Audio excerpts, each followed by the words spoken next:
Hello and welcome to TBH Games. My name is Beta Row, and today we have some more Call of Duty Modern Warfare 3.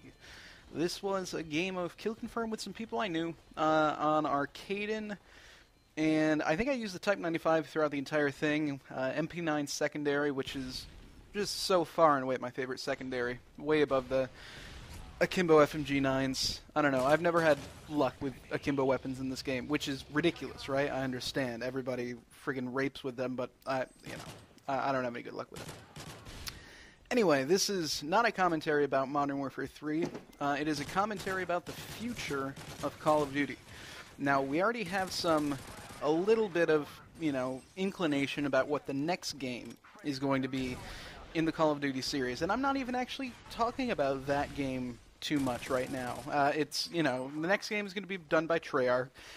People are calling it Black Ops 2 right now, just because, I think mainly because Treyarch, well not Treyarch, but Activision went out and, took the domain name of Black Ops 2, but actually they've taken the name BlackOps2.com, Black Ops 3, 4, 5, 6, and 7, and if there is a Black Ops 7 sometime in the next 2 decades, I will eat my shoes. This was clearly just a grab to make sure no one squats on the name. If you guys remember, at the beginning of Modern Warfare 3, someone had bought the domain Modern Warfare 3 and was relinking to the Battlefield page. So this is just a way to, prevent that from happening again. But if it is Black Ops 2, that's fine. I'll talk about Black Ops 2 in another video, but actually this video I want to go even farther into the future with Call of Duty. And to do that, we actually have to look past Call of Duty and into video games in general. Because from all accounts, it appears that Treyarch's next project, let's keep calling it Black Ops 2, will be the last Call of Duty developed primarily for this console generation. It appears, again, from all accounts, that Microsoft will have a new console on the market in fall of 2013. Now, this isn't definitive, and there's a chance that it gets pushed back to 2014, but if you look at the evidence we have, which includes, obviously, Microsoft itself hiring for the new console, but even more promising, if you want a new console, it's promising. If you don't want a new console yet, this might be too soon for you, but even more promising is the fact that it appears that outside studios, third-party studios, already have some sort of development kit for this new console. Now, it hasn't leaked yet, and trust me, it probably won't leak detail-wise for a while because the, non-disclosure agreements that all these studios sign when they're dealing with a new product like this are crazy. No one in their right mind would intentionally go out and leak something because if it comes back that they leaked it, it is very bad for them. But anyway, it appears that the timeline has it coming out sometime in holiday 2013. So this entire commentary is based on the idea that that is when the new console is going to come out. Again, this could be a completely wasted commentary if it gets delayed until 2014. But I'm going forward with the assumption that at least Xbox will have their third console out by holiday 2013. PS4, if we're calling it that, and it probably will be PS4, looks to be maybe at the same time, maybe later. If either of them are released in 2014, I feel like it would be the PS4. I think that's a stupid decision on their part. I feel like they should have it on the market when the new Xbox comes out because it didn't really go too well this last console generation. They stayed behind the game for a very long time. But anyway, moving on. It looks like on the next console generation, the next Infinity Ward title will be the first Call of Duty developed for it.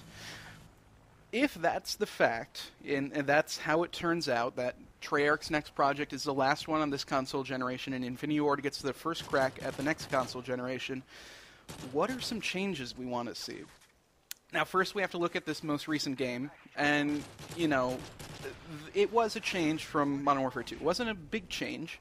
A lot of the changes weren't that good. I mean, if you look at the entire back end of the system, as far as the net code and lag compensation, which is, I don't even want to know who came up with that idea and said, yeah, this is the way to fix lag in the game, because that was ridiculous. But as far as the actual multiplayer itself, there are some quality changes that I would like to see them keep going.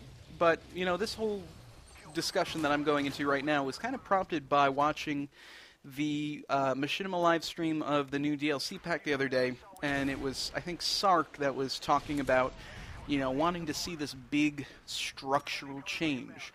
And for a structural change to happen, I feel like the best time for that to happen is the next Infinity Ward game, for this very, very small reason, that if they develop the first title of Call of Duty for the next console generation, there is a good chance that it will be the first Call of Duty in a very long time to not be based on the heavily, heavily modified Infinity Ward engine which premiered with Call of Duty 4.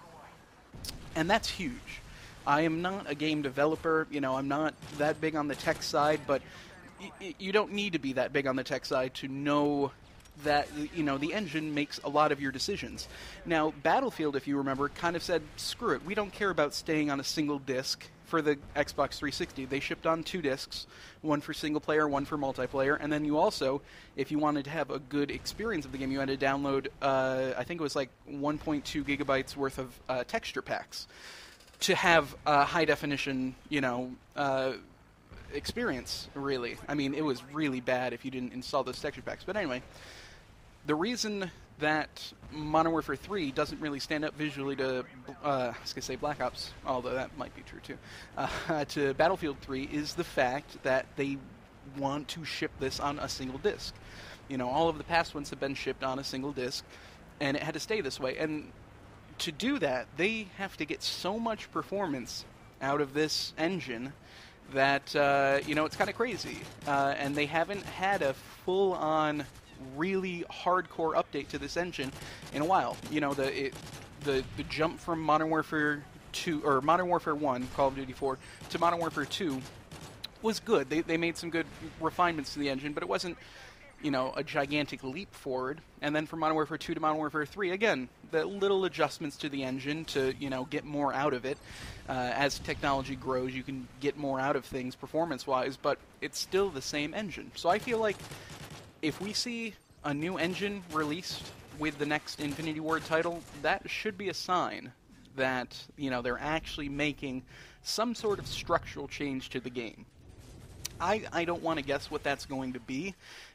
Sark went on talking about Call of Duty in space and all of that, which would be funny, but, I'm talking more about just the actual performance of the game. I don't want to see it go gigantic. I don't want to see Battlefield-sized maps, but at the same time, there is room for growth with a new engine, and I feel like the best chance for that to happen is with the next Infinity Ward title. So, that's my hopes here. Black Ops 2, if it's just Black Ops 1 with improvements, I'm going to play that because I love that game. But for the next Infinity Ward title, I want to see some more.